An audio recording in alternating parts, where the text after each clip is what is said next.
Dito rin mga bata. Dito ba kayo magpapapiling? Kala ko doon sa taas. Di mga bata ililipat dito, may istorbo sa pagbabayad study mga nanay. Doon? Ayan po, nagluluto sila ng lugaw. Pampiling nila. Saan nga? Dito sa taas? Sa taas Nasa 100 katao siguro kakain nito. Ayun o. Naluto pa sila ng lugaw para pang ano sa mga bata.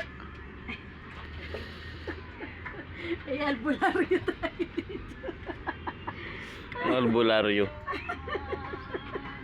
Ano? Uy, ang sarap na to! Oh, sabi ko sa iyo eh, masarap na eh. Ano yan, sakto na yan. Oh, tama na yan. Kain mo ako ng tinda yata. Ang sarap. Tama na yan.